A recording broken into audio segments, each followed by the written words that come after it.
Hello guys, welcome and welcome back to my channel. I am your girl Kilogalo Promise Rampa, and this is Relocate to Australia with Promise, your number one DIY relocation platform.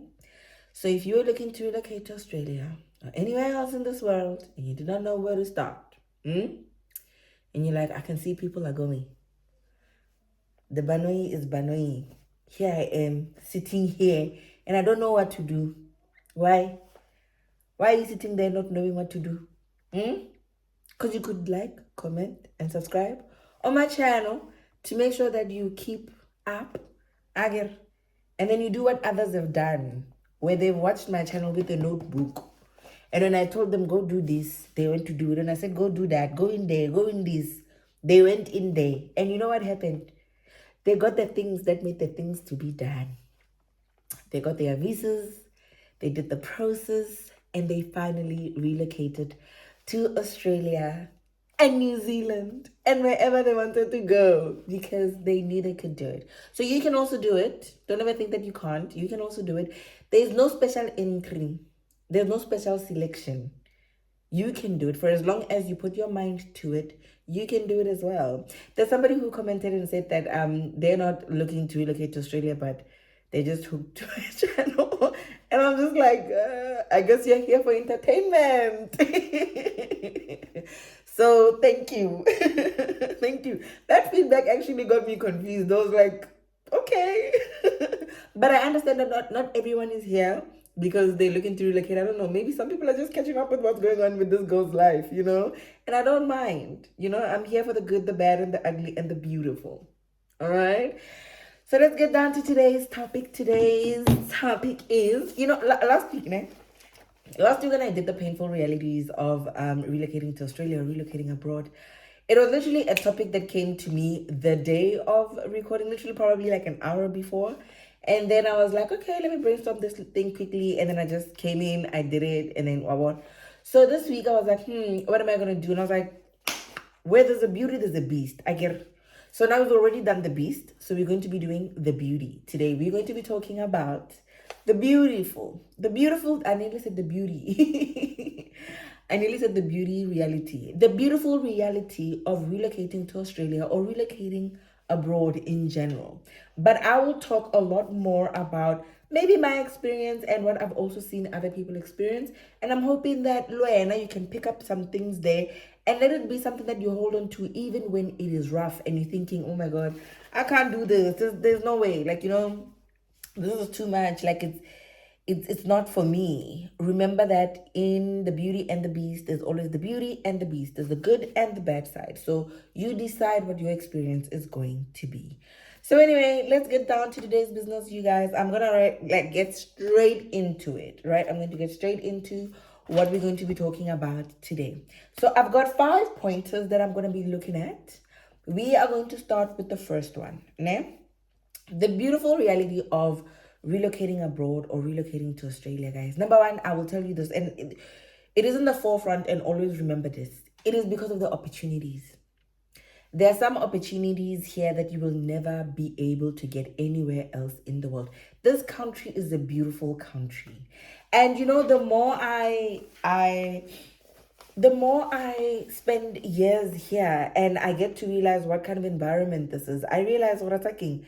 There's actually a lot more opportunities than we think. It is a first world country. Let's start there. It is a first world country.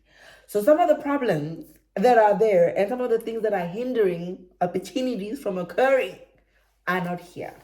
This is the land of milk and honey. I will forever say this. And as Dr. Lorna Barnes said, this is the land of milk and honey. It is the land of milk and honey. And yes, it might not be rosemary for everybody. It might not be nice for everybody. But I think you make your experiences and you choose your experiences. And once you have let go of the horrors and the painful realities of relocating, once you've let go and washed yourself of that sin, then you can fully step into the beauty of it all. There are a lot of opportunities here. One thing I will tell you, I'll start just with jobs. I'll just start with jobs. So here's the thing. Who was I talking to about this? Oh, yo. So I was talking to this other man. Please don't ask too many questions because no. The answer is no. No. But I will forever have conversations with people.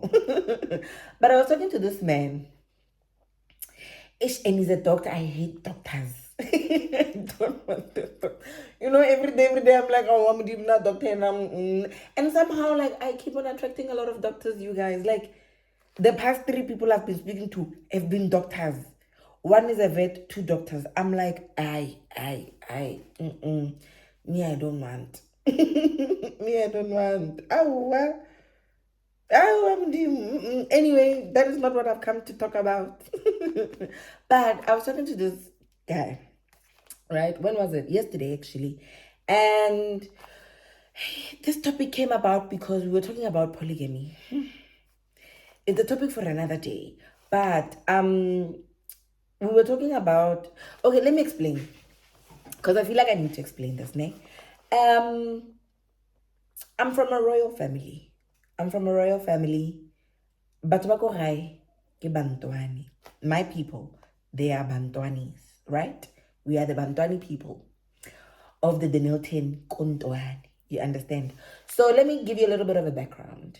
The story goes, 2 brothers fought. Like in Kobukhoshin, in the kingdom, right? You always know there will be children that are born to succeed and be the king. After the king, when the king, it's automatic. We know who's gonna be next. So these brothers, I think they were clashing on that because it was that thing of like, okay, who is it gonna be? Who's the smarter one? Yada yada yada. Like it was a fight. So one of the brothers decided, oh, you know what? I'm not gonna sit here for this. I'm taking my people. Whoever wants to come with me, let's go to the South. So my people come from Botswana, right? So even in my language, when we speak, we've got like a little bit of a mixture of, you think it's Sepedi and Setswana mixed together because we still have the Tsatsatsa in our vocabulary. But we're not Pedi, we're not Tswana, Ribantwani. You understand? So as the Bantwani people, right? So one of the brothers was like, nah, I'm taking my people, we're going to the South. They then settled in a little place called Ntwani. Well, they called it Ntwani because then Kibantwani. But it's a place called Denilton, like it's in the Denilton area. I think it was previously in Mpumalanga, and then demographics changed. It now falls under Limpopo. Wabo? Sharp, no problem. Anyway, where I come from, it is the border of Limpopo and Gauteng and Mpumalanga. Literally, you can be on the tar road, then you are this side, you are in Mpumalanga, you are this side, you are in Limpopo. That's where I come from. So we are on the border, and then literally like 45 minutes, 30 minutes away, 45 minutes away, that's where the border of Gauteng starts, Komloto. So that's where I come from. Siyabuswa, Khobokwani, Maranakbusha Maklapang Kwale type of situation. That's where I come from. So anyway, we were talking about this, and I was explaining to him that, I'm from a polygamous background, and I love polygamy. Why? I love polygamy because it creates a community. It creates people. I was explaining to him that, the good thing about polygamy, and the reason why I love it and I encourage it, and especially a good polygamy, is that obviously when my people left Botswana, coming into South Africa, they knew that even when you trace history and you understand where polygamy originates and where it comes from, you'll understand where I'm coming from with this whole thing. Ne? When they then got to Mpumalanga, Limpopo, and they settled, they realized, obviously, you know what? We are going to need human resources. We are going to need humans in order to grow this community and be able to survive. You need people. Even in an economy, you need people. That's why birth rates, it is something that it is always spoken about. Population studies is a thing. I did population studies in university as an elective because it was a thing. And now when I look back, and as to when I did that population studies, it is a good thing to be educated. Education is good. Stop diverting. When I did population studies, we looked at how birth and death rates affect an economy, communities, society as a whole. It is very, very important to reproduce, guys. You understand? So my people understood that. And they also understood this concept. Ne? And it is biology. We cannot argue with it. It is biology. This is the biology of polygamy. When you need to create a community and you need to create people, you need to understand that one man can get 10 women pregnant in January. Meaning that by November, we'll be having 10 people.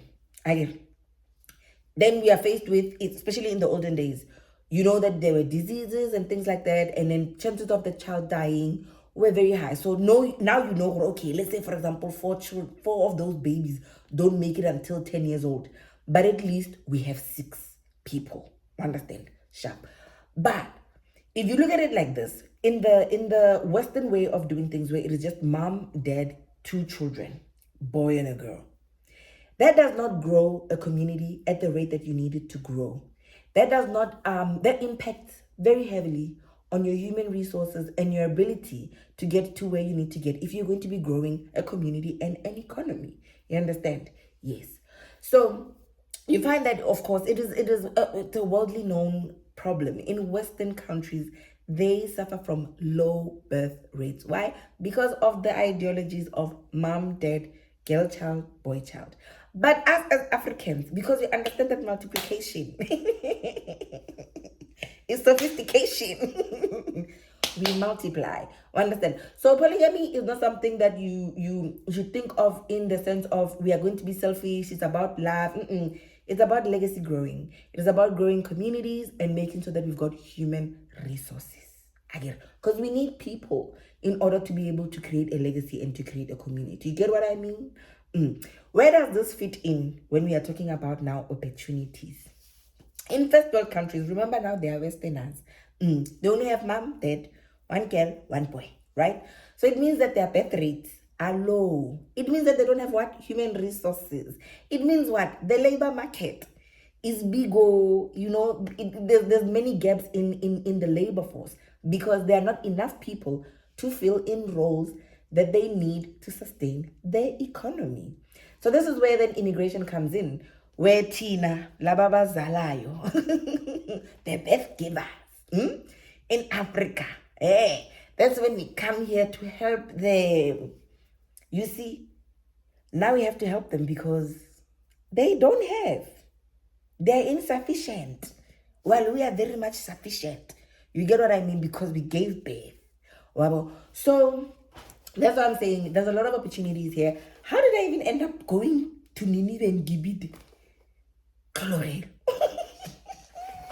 Anyway, there's a lot of opportunities here in this country. There's a lot of opportunities here in this country because, first of all, we start with the birth rate in G. We start with the birth rate, very, very low, very alarmingly low, to the point where even the government is like, what can we do to get people to give birth?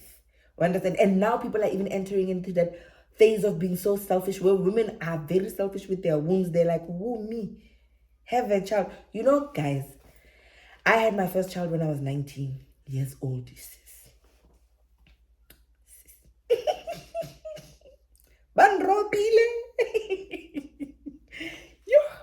Anyway, I had my first child when I was 19 years old. Now, anyway, I look back and I'm like, thank God, because we're growing together. And then now I'm thinking to myself, wait, when I'm 40, she's going to be 20, 21, and freedom. And life is going to begin. I must just make sure that I'm around more children. Okay, let's focus. So, so anyway, what was I talking about?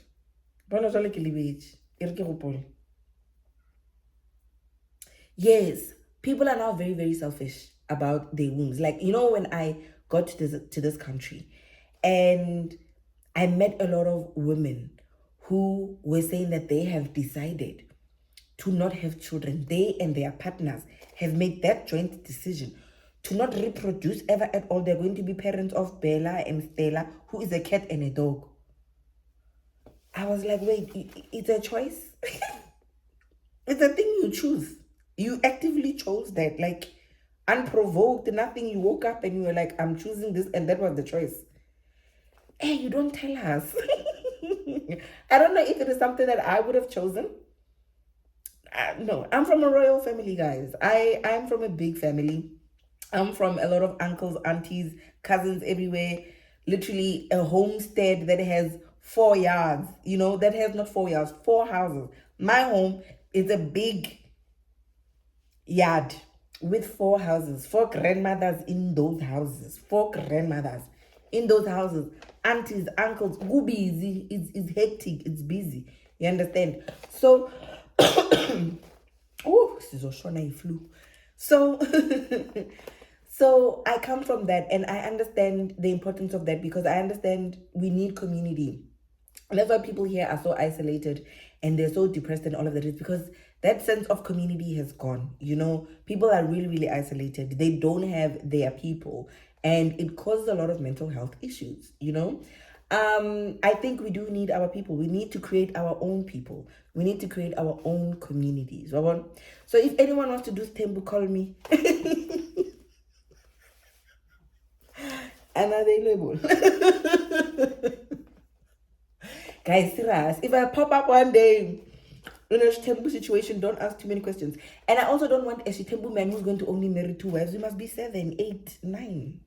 You understand? There must be reproduction. I mean, why am I building all these businesses and all these companies? For what? For whom? For Marang and Kolo. You understand? If it is only the 2 of them, when I die, they are going to fight for all these things that I have built. They're going to split them in half, 50-50. They're going to chow it. And it's going to be game over. And then my legacy is done. Oh, what? Yarana. But anyway, wishful thinking. Let's move on. But yeah, what I wanted to talk about was the fact that in Australia, there are many opportunities because number one, human resource, Sinji. Human resource. Like, Kori, shame. They've got so many jobs and no one to fill in the jobs because people don't want to babs. People don't want to reproduce. People, and they don't babs. They're just not reproducing, these people.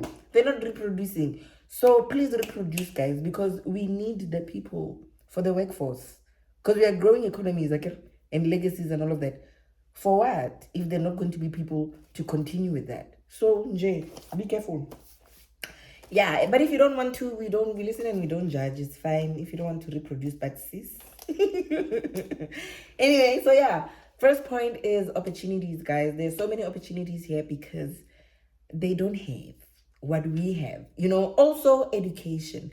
We are very educated as South Africans, guys. A lot of people, there are many studies that show that in Australia, the population in the universities, they have a high population of immigrants as students in Australia than of residents, of citizens. So a lot of citizens don't even go to university. Like they don't further their studies to that level because they don't have to. Why? Minimum wage is very high here. So you can get into a lot of jobs without you even needing to have a grade 10. Like you can literally mess up your life. You understand? You can mess up your life in this country. And you know how many chances it will give you? 500 more chances. You decide at grade 7 that I want to be delinquent. You leave school at grade 7. And then you decide at grade 7, how old are you? You're about, 12, 13? Because this is when they start swearing at their mothers and fathers and telling them that, Sophia, you are a CUNT. CUNT king when? Tumpamto. Guys, when I was in social work,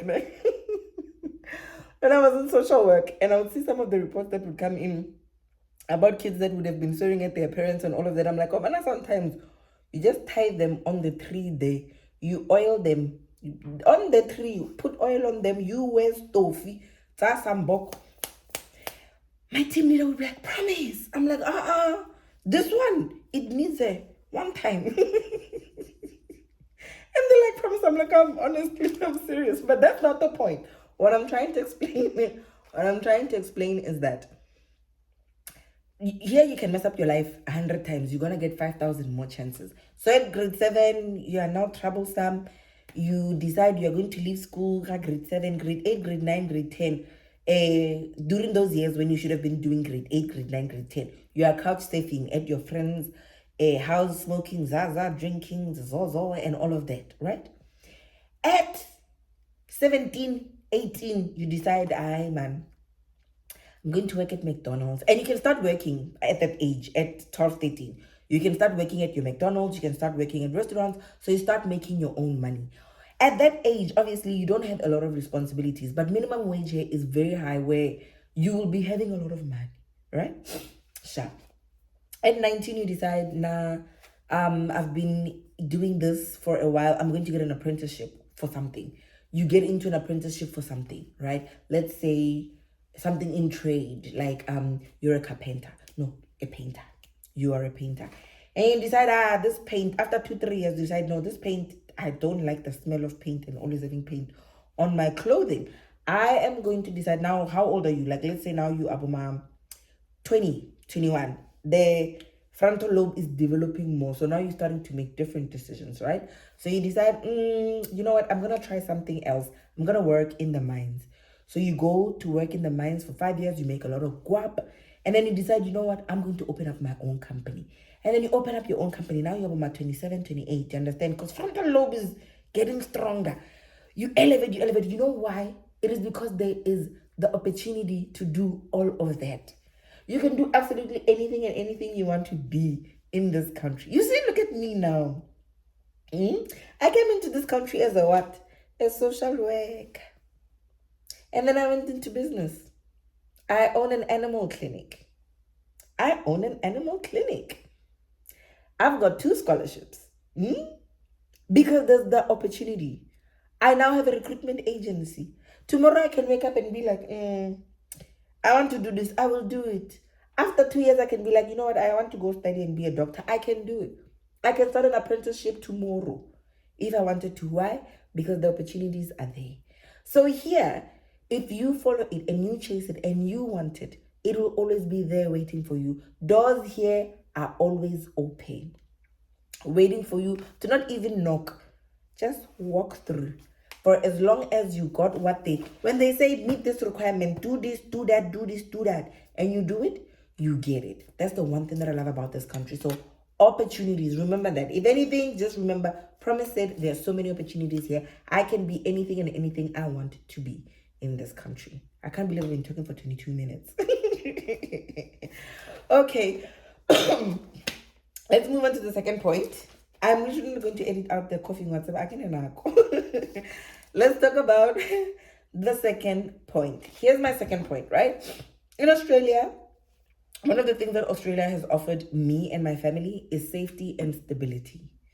Safety, security, and stability is what I found in this country. Guys, this country is safe. It is so safe, it is ridiculous. You know, it is not as safe as many other countries. And I know people are always like, oh, the crime is getting bad. Yeah, sure. Like, it can never get to the rate of where I come from. You know, here, when people complain about crime, the first thing I always ask them, I'm like, did you lock it? Sarah, did you lock it? Because people here don't lock their cars at night. And then you leave your bag in your car at night and you go sleep. And you think they will... you are testing people. You're honestly testing people. You are trying them. You are honestly trying people. Like, even me, sometimes I just look at the situation, I'm just like, hey, if I just choose a different career path, being a criminal here is doable. If there's an opportunity, if you're into crime, this is the country to be doing the crime because the opportunity is there. And it is even given to you on a silver platter because they don't lock. They just, yeah, man. They don't lock their houses. They don't lock their cars. I remember this one time I went to, like, a lot of older people here, they use these elderly people who drive these 3-wheeler, 4-wheeler, like they've got these wheels. But yeah, like it's got like a little like shelter a bit, and then you drive it around, right? A lot of elderly people, move around with that, and then they're allowed to go into malls with those little cars and all of that. Ramon. I remember this one time seeing this other one parked near Coles. I was going into Coles.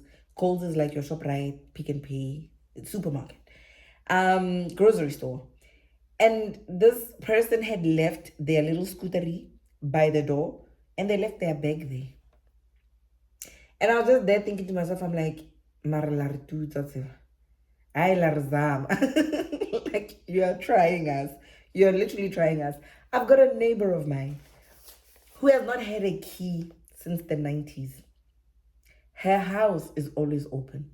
When you go visit her and you call her and you're like, yes, Bunny, I'm at your house. She's like, oh no, go in and make tea. What do you mean I must go in and make tea? It's open, promise. So I'm just wait for me there. I'll be there in an hour. You just get settled and all of that. Make yourself tea. It's all good.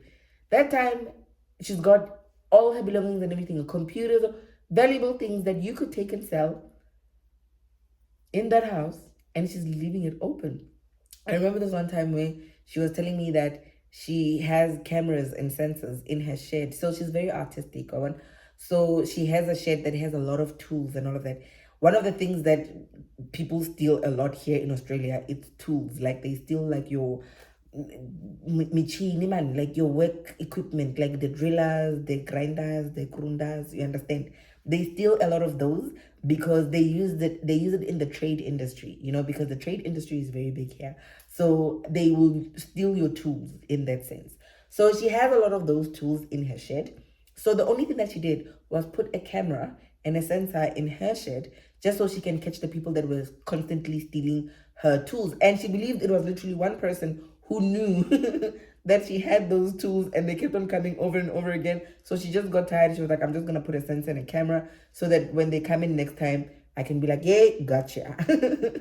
But it wasn't a big deal for her, But I was just thinking to myself, like how different it is to like where I come from, where people get for a cell phone that does not even have a camera.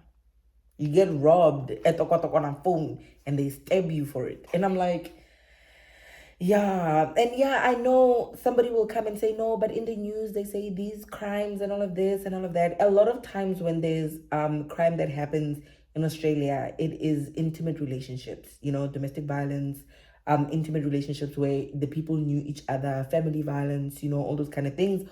Or in friend groups, they got involved in fight. There's a gang, there's this, there's that, it's kind of very much intimate, where people would have known each other. Yes, you do have those there and there, but usually when you look deeper into it, most of the crimes that would happen that are like gruesome and all of that, it's because the people knew each other. So crime is very different here. It is very, very different. One of the other things that I love and enjoy is when Halloween comes, right? And when it is Halloween time, I'm hoping that this year I'm going to be able to do a vlog again, because I did it previously like many, many years ago. So I'm hoping that I'm going to be able to do it again this year. But when I came to this country, I remember the first year, growing up in South Africa, you watch these American movies where they do Halloween and trick-or-treating, kids in their bicycles that are decorated and they're wearing these zombie costumes and all of that, and they're going up and down, when I came to this country, I saw that live with my own eyes, where children were up and down on their bicycles going house to house to trick-or-treat, because it is something that can be done. The roads are accommodating of children being on their bicycles. You can ride to school. You can ride your bicycle to school. Children here ride their bicycles to school on a normal day, and I felt that thing of like, yeah, no, this is a different environment. This is a different country. And it took a while. It took a very, very long time to acclimatize, I guess, to all of this, and get used to it. I always narrate this one story where we were still living in Grafton at the time in New South Wales, the first year of us being here.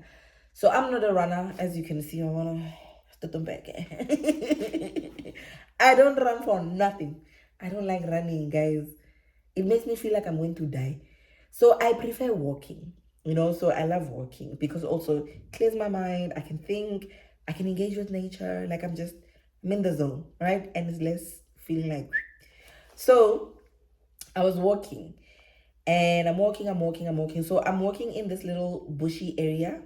And as I'm walking in this little bushy area, in a distance, wow, I see this man coming. Yo, guys, mind you, it's my first year. The brain has not yet remembered that I'm not in the same place where I come from. So now I'm walking, and everything in me is saying, turn back, run, run, Murife, run. Yo. And I'm like, oh my God, this person is coming. It's a man. Oh Lord, he's going to rob me. Or let me take off my headphones and put away my phone. Oh, he's going to drag me into the bushes and he's going to do things to me. Oh, he's going to. Oh, he's going to go in jail. Oh, kind of should I bleep that? Oh, I might have to edit that out. Just anyway, he's going to me. And I thought of all the things and I was just like, yo, Jesus Christ of Nazareth. My mind was racing. Here comes this person. Now I'm just like, okay, let me just walk. Let me just walk. I'll be courageous. I'll be strong. But my mind is racing. You know, the person comes closer, comes closer, comes closer. And literally, they greet me. They pass.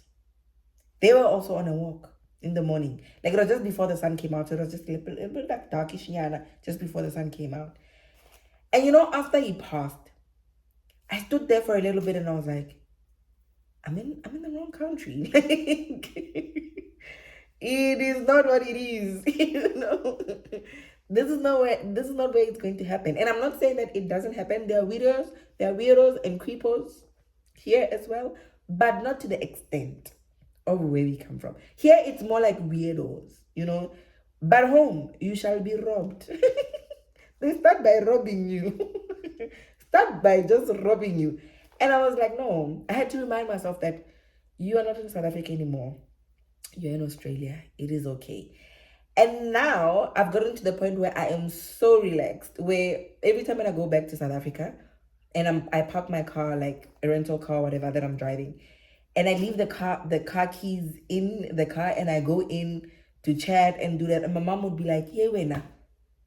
You left the car outside and it's still running. And I'm just like, and she's like, you know, because I have now forgotten that it don't work like that here. Literally today, here in my own house, I had taken the car from the shed because now I park my car in the shed. I had taken my car from the shed. I parked it like literally near the house a bit, and I left the car keys in there. I literally forgot them. Around 3 o'clock when I was now going out to go pick up my kids, I realized that, oh my God, I left my keys in there the whole day and the car was still there. If it was Salva. Yay, guys. So the security, the safety here, it's massive. It is so shocking to the system where you literally have to recognize that you're in a different country. It is no longer the way it used to be. And you have to update the software to say this is where I'm at. You know, I know there are other countries out there that are much, much more safer. I think New Zealand is one of those countries where they're much, much safer. I think, I could be wrong, but I heard that in New Zealand, even the police don't carry. They don't carry. They have tasers or something like that. I don't know. I don't know how true that is, but I was on some, fascinating, interesting. I can see that happening, you know. So yeah, like in this country we've got the safety. It really, really good, really good. The other thing that I had as a pointer, like within this topic of safety and security as well as stability, in Australia we've got very reliable systems, right, and infrastructures, and everything here works. You know, when you're paying tax, I don't know who I was telling. I was like, you know, when you pay tax here, you even want to give them extra. You're like, $100 because you know that your money is going to be going where it is supposed to be going. Here, corruption is very minimal. And they still complain, hey, Australians are complainers. Australians whingy, guys. You know, the way they complain, you think that they have serious problems. And you're just looking at them complaining, you're just like, I give you a day in Africa, you will come back here and you will appreciate everything you have. Because they complain about everything. In this country, first of all, every week, be sure that your dustbin is going to be collected without fail. Without fail, your dustbin, that's number one, your dustbin is going to be collected. It doesn't even matter where you live. You can live in the most rural of ruralist, the outback, where your neighbor is more far away from you, kilometers and kilometers away from you. But the garbage guy, the garbage truck will come to your house every week to come and pick up your recyclable, because you've got different dustbins. You've got a dustbin for recycling and you've got dustbin for a general waste. In New South Wales, they also have a third dustbin for natural waste. So when you do your garden. So when we were living in New South Wales in Grafton, we had 3 dustbins. Natural stuff like your greens and all of that, as you are doing your garden and all of that. You've got then your recyclable, where you put your cut boxes and all of that. And then you've got your general waste. And can I tell you something? In these trucks of theirs, they've got cameras. If you are going to put garden waste in the general waste or in the recycle, they will fine you. And they will know it is your house. And they will give you an image that has been taken from the camera. Because when the driver is doing this, he also monitors to see, oh, when I came to this house and I poured their general waste, and not their general waste, their recycling waste dustbin, there was garden material in there. They will fine you. First of all, they give you a warning. Maybe they understand that you're an immigrant, you're not used to this, like, us in South Africa, they know, right? Maybe you're not used to this. They will give you the first warning. Second time, I'm not sure if the second time they'll give you a warning or the fine is being implemented, but just know that you will be fined if you do that. So now you know. I told you. Don't say you didn't know. There's a girl on YouTube that has spoken about it. Yes. I didn't know. I didn't know. We learned those lessons very hard. I don't think I've gotten a fine, but I have gotten a notice. Yay! And you get so scared. You're like, yo. How did you know? But it's because they've got proper systems and proper infrastructures that work. Pothole, you will miss a pothole. You will miss driving like this, where you're like, potholes here are not a thing. Like, unless it is like in the rural, and even in the rural outback, that's why they still have sconteries. Serious, guys. Like, the roads here are well taken care of. If there's a car accident and somebody has hit it, I remember this very well. I think it was a couple of months ago. This guy had hit a traffic light, and literally, I think the accident happened the previous night, or no, it happened early that day. By 6 o'clock, when now the traffic was like lessening and all of that, they were there. There was a company there making sure that the traffic light is on. The following day, within 24 hours, the traffic light was there doing red, orange, and green. I was like, wow. In Sauda.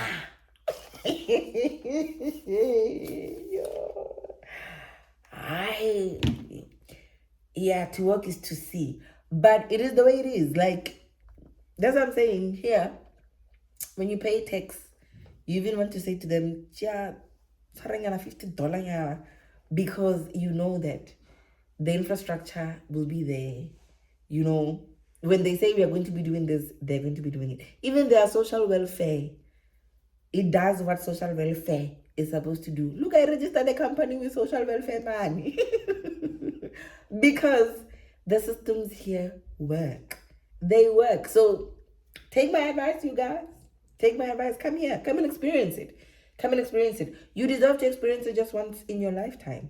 And I know that there are some countries where they do it a lot better than we are doing it here in Australia, but we are doing it a lot better than many other people too. So come here and experience it just once in your lifetime. Just experience it, feel how it feels like, so that you know, and you can tell other people, well, you know what, actually in that country. The other thing that I have here. So this third point that I'm going to be talking about, it ties back to, last week when I was talking about having to grieve the life that you had in your in your home country, or where you come from, whatever country that you're relocating from. Guys, let's look at my hair. Kekamile today. I forgot to tell you in the beginning of my video. Kekamile. I was like, Wena, how can you present yourself like this, sis? No, also today I'm also in very high spirits. I'm in a good spirit. Like, I woke up today, 6 o'clock, took a shower when my girls were taking a shower to go to school, and I said, I'm gonna treat this day as if I am going to work. And I did that. Like, I did so many things. 8 o'clock, when 8 o'clock hit, I was on the phone making phone calls. I was just busy. Like, I was just ticking off things from my to-do list, and I ticked off a lot of things. And even now, it is almost 9 p.m. If it's not 9 p.m. already. It's 9:30 at night. I don't feel tired at all. And I told myself that I'm going to be doing this video and I'm going to be uploading it tonight, because we are consistent, we are working, we are doing the things that we said we are going to do. Had a long day. My daughters have dance literally from 3 until 7. So within those hours, I was still pushing work as well. I was making sure I worked literally from 8 until 3. When I picked up my kids and made sure that we made it to dance, after I parked, I literally, because now the car that I'm driving, it has like a situation where we can chill for a long time, and I can still do my work, and my kids can like sleep if they want to sleep. They can relax if they want to relax, because Marang is the one that has most of the dance classes. Klo only has one. So she's able to relax in the car, eat, have our dinner in there, and I'm also able to work, and it's kind of like my workspace as well.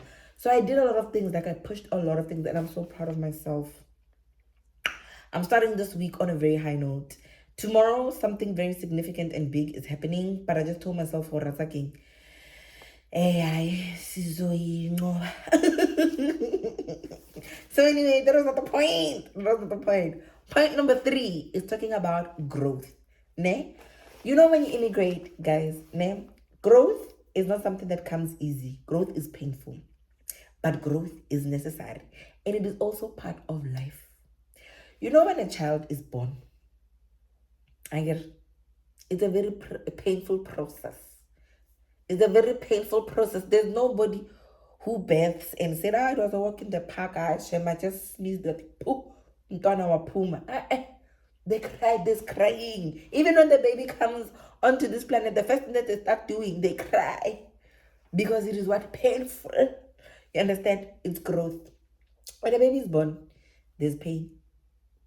But it's because growth is occurring. You understand? Rahola, siakula. If family iakula, you understand? The population is growing, there's growth, right? When a baby transitions from being a baby, now they're a toddler, when they start crawling, you know what happens? They start getting hit on the knees and all of that. They start bumping into things. There's a lot of pain that occurs. Why? Because it's necessary for what? Growth. When you start walking, you first start by falling. And falling is not a nice activity. It's painful. Why? Because growth is occurring. So even if growth is the beautiful reality of relocating to Australia, it doesn't mean that it's going to come easy or it is going to be a nice experience. It is going to come with pain as well. It is going to come with grieving. It is going to come with letting go. It is going to come, it is going to come with becoming and allowing yourself to be what you need to be. I'm not saying that if you are where you are and you've decided to not relocate, you're not going to grow. You will grow, but it is going to come in a different way. In a way that immigration and relocating, you cannot even compare that to what you will be then going through. Yes, you're still going to grow. Like, it's inevitable. You have to grow. You understand? If you want to, I guess. Do we choose as adults? I think we do. I think you get to a point in your adult life where you choose whether you want to grow or not. I think so, Shem, and it is so sad because there are many people who still stay stuck and they are confused and they don't know how to even do it. You gotta figure it out. But I've realized that with immigration, it forces you to grow in ways that you would have never imagined. You will get to know yourself in ways you have never imagined you could, because hi, ziyabuya kwa relocation. Ziyabuya, it is hectic, but it is necessary. As much as it is hectic, it is very, very much necessary. So there's a lot of growth, that comes with relocating. Also, look at it in this context. You grow also in your career. You advance in your career. You grow because now you've got international experience. I always say this. When you relocate and you're able to work, even if it's just 5-10 years abroad, wherever, should you decide to return back home, you are not just returning in J. You are coming with international experience. Isn't that growth? It is growth. On an interpersonal level, you get to learn what you can do. You stretch yourself in ways where you never thought you could stretch yourself. And you realize, actually, I'm capable of doing things I never even imagined that I could do. So there's a lot of growth that comes with relocating. Do not be afraid. Do not be afraid, guys. Do not be afraid. So many people have done it. You can do it too. There are a lot of people who did not even think, they did not even think or they could achieve. Give me 2 seconds. They could not even think or they would achieve some of the things that they have achieved, but they did that through growth. You understand? So, yes, these are some of the pointers that I have. So, with relocating and growth, marrying that together, these are some of the things that I had written down. Relocating teaches you to become resilient. I can remember I told you that growth comes with pain. So in order for you to be able to go through that pain, you need to have a form of resilience. You have to be resilient in that process so that you can get to the other side of growth. You understand? So it teaches you so much resilience. Like you realize, no, I'm strong, man. I can do this. And then the more you can do, the more you will do. You get what I mean? Because you become brave. Your liver, it becomes as big as a whale's liver. What else is it? And because I have done it, I know I can do it again. And I think that's one of the things that have gotten me to be where I am today, where I always remember, no, I've done this before, I can always do it again. So many things where I'm just like, I can't do this, oh, my life is like this, and I'm crying and I want to roll on the floor. I'm like, hey, wait, now, do you know who you are? And then I remember, I'm like, oh, my name is Tlogelo Promise Ramp. Koko vela bahleka kayi-1, kayi-2 esithombeni. And then I get up because I saw that it's called resilience. It is called resilience. And you can only sharpen it with life experiences. So that's what I'm talking about. Growth, guys. Very, very much necessary. And it will be something that will happen to you when you relocate, if you allow it. I've seen a lot of people on online forums, because I do a lot of online forums, just to, see the market, test out the market, see what people are talking about, because it also helps me with my content creation, but also as I'm now stepping into this recruitment space and fully into this relocation space. Like I feel like it is important for me to know what people are saying, hear their voices and all of that. Né? There are some people who are regretting relocating. Many people on these forums. Like I remember there's this other one on Facebook. I think it's called South Africans Going to Australia or something like that. I like reading the comments there. Eh? So I think it was on Saturday or Sunday. Somebody posted saying, oh, me and my family are on our way to Australia. Any advice you would give me and my family? And this one person was like, right now you seem like you're already doubting. Yes, so stay where you are. I'm like, why are you negative? The poor child is just asking. Be nice. And then this other one guy did this whole spiel about how he's regretting it. He or she, I think it's a he. He sounded like a male. How he was regretting it, how it was the worst decision ever, how he's not making as much money as he used to when he was in South Africa. How, yes, fine, he's got the safety and all of that, but, the loss of culture, the loss of family, loss of this, loss of that. And he was grieving, Shem, because he's stuck on the grieving stage. He's still grieving. He has not let go. You understand? And he's stuck. So there's no growth there. And that's why they will come forth with such information, because they are planting that seed in you. Because you know what misery does? It loves company. Misery and pain loves company. So I was just on some shame. Go see a psychologist. Shame. Or pack your bags and go. We are not stuck here. You're not a tree. So I was just like, yeah. So yes, some of my points here. I was talking about how growth often comes with discomfort. But it is necessary. It is necessary discomfort, because why, you need to then be resilient, be strong, and make sure that you can fully grow into what you need to be, because growth is inevitable. It is necessary. You have to make sure that you grow. All right. Number 4. But this is one of the points that I can't believe that I've been talking for so long. It's been 50 minutes now. And I told myself that from now onwards, I'm not going to be editing nothing. My coughing, my sneezing, I'm just going to upload. You'll see when you see. But anyway, story. Turkey flu, it's June. I'm supposed to have flu. It's necessary to show that I'm human. I'm building immunity.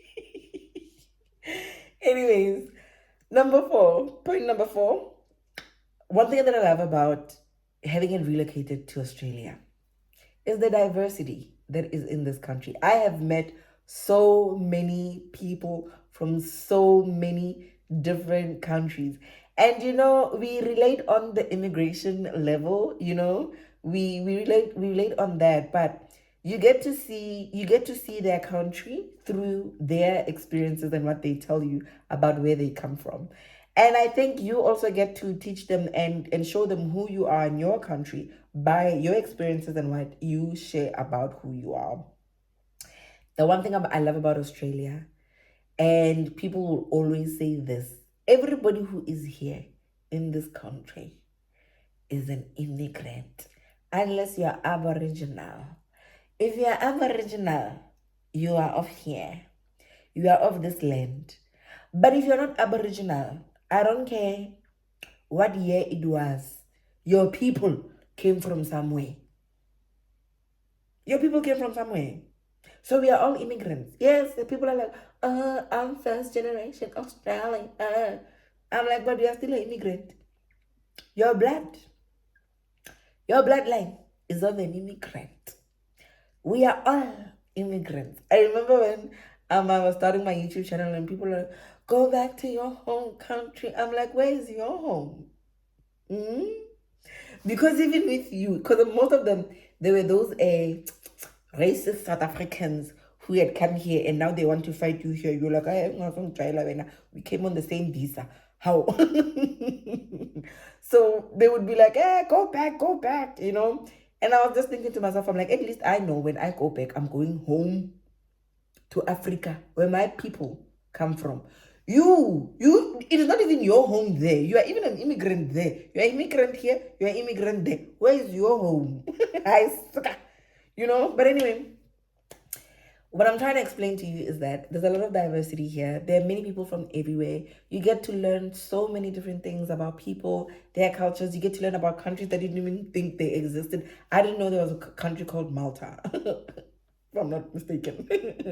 Maltese, yes. Malta. And I was like, wow, okay. And I learned that when I got to this country. I knew about Papua New Guinea, but I didn't know Papua New Guinea was just near Australia. Many things. Like, I've learned so many things. Fiji, people from Fiji, it's an island near here as well, and I'm like, whoa, you learn so much. And I think you fit in more when you recognize that you are part of that diversity now. You are part of the diversity. You are one with everybody here. So there's everybody here is an immigrant. So you feel less of an immigrant the sooner it kicks in and it clicks that you are one with everybody here. Unless you're Aboriginal, you're an immigrant. And if you don't believe me, go argue with your grandfather. I ain't got no time. But yeah. Yeah, those are the points that I had. This was a quick one. Point number 5. Ne? Point number 5 takes me back to a conversation that I had with this guy. And I'm gonna name him. His name is Dimsani Wandile. Love him to bits. Because this guy, we had this very powerful conversation. I spoke to him last week. Um, should I? I'm trying to debate whether I should tell you about him. So beautiful soul, Shema, about that guy. Oh, I love him. Um, we connected about 4 years ago, 4 or 5 years ago, 4 years ago. When he was, in that process of wanting to relocate. He still is, but I feel like now we are moving closer to where we need to get, because I think even at that time, even though it was a thing that he wanted to do, the situation was not allowing and he was not yet ready. But he has done things that have made him to be ready. Imagine 4 years. 4 years, 4 or 5 years. I'm trying to remember if it was 4 or 5 years, but let's just estimate 4 or 5 years that we have been talking about relocation. So obviously, we spoke during that time. I told him to go do this and go do that. He has gone to do it, but obviously, things were not aligning at that time. So when he saw that, oh, now I'm back on relocation and all of that, he contacted again. And I was like, because it was one of those people that, I meet a lot of people on these socials and all of that, and people that, there's some people I forget, and there's some people who always stay with me because I know their stories, and we connect on a very different level. So he was one of those people that I had in my mind to wonder, what did this person eventually migrate? Because he was so passionate about it. He is so passionate about it, Anyway, last week we had a conversation. We were catching up for the first time, first time this time around, We were catching up and he was telling me how far he's gotten and what's going on, yada, yada, yada, yada, yada. This point that I wrote here was because of him. Because he said this to me, ne? He's fighting to relocate. And one thing I will tell you, he is going to relocate, this man. And when it happens, I am going to tell you guys. But anyway, we were talking about it, and he was telling me about how his brother, who is older and does not believe that he can relocate, which is not true. And it will be a topic for another day. I'm saving this for another day because I've got news for you. It is not true. You can relocate whenever you want to relocate. You understand? You just need to be determined and make sure that it happens. But let's leave that for now. His brother feels that he's of the age where he would not be able to relocate and all of that. That sense of just letting things be. I'm not saying he's giving up, but he's just letting things be as he believes. Sharp. So now, he was saying to me, one of the things his brother said to him was, somebody has to do it. Somebody has to do it. Somebody in our lineage has to do it. Because relocating, guys, is a legacy. And I don't care what you say and what you think. It is a legacy. Because when there's just that one relative that has gone abroad, you know what that relative does? They open doors for the other ones. That's if they are those kind of people. Because there are some people, they want to be the only uncle in the UK so that everybody knows in the family when they come, they are the rich aunt, they are the rich uncle, and they will gatekeep. But there are some people who understand that when they relocate, they're not only just doing it for themselves, but they are opening doors for other people. And I was like, damn. Because I knew, but I didn't register it in my brain like that. And I was like, you are right. You are so right. It's a legacy. It's a legacy building. It is that thing that is always going to be a footprint in your family's history to say that, Tina, our people, we've got people here, we've got people there, we've got people there. Nigerians, Zimbabweans, somebody will be like, my sister is in Canada, my brother is in the UK, my brother is in the New Zealand, my cousin, my uncle. And you're like, you guys have been, yeah. So we South Africans need to catch up. We need to catch up because they have created networks in all these places.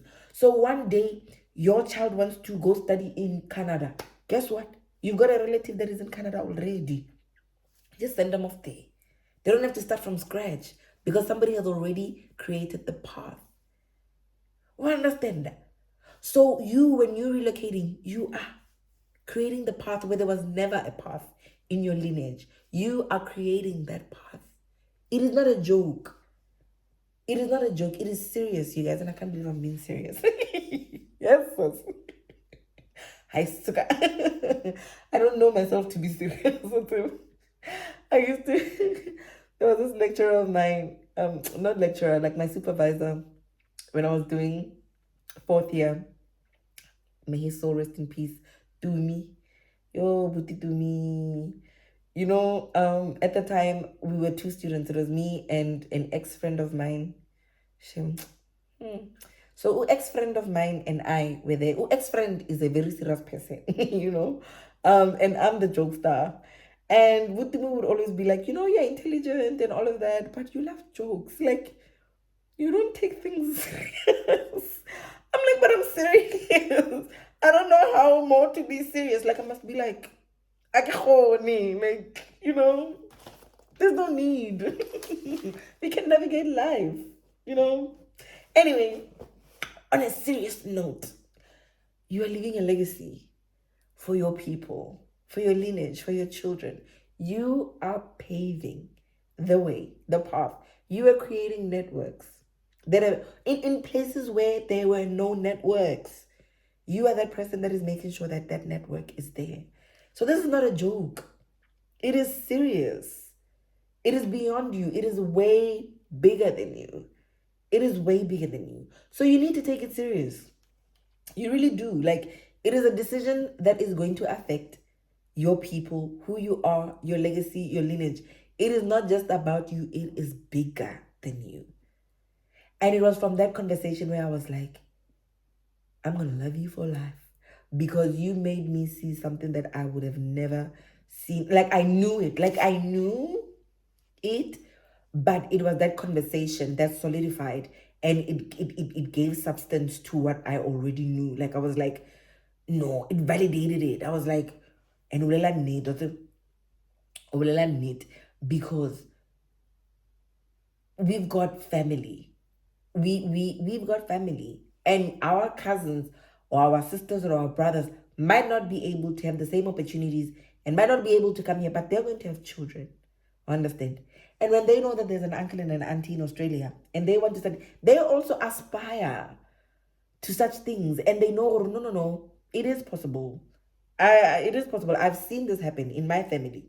You have created that path, and it was through you being that person that you needed to be. It was through you making sure that you do the processes, and you come to this country, you settle here, and you create a future for yourself, for your children, but not only that, but for also your family. So don't play with it. Don't play with it. Don't play with it. Don't play with it. Okay? Let me see if I've spoken about everything. Give me 2 seconds. Yeah. Yes, opportunities available for our children. The dream is bigger than just us. Yeah. I did everything. Everything that I planned to talk about, I have done it. I can't believe I've been talking for an hour.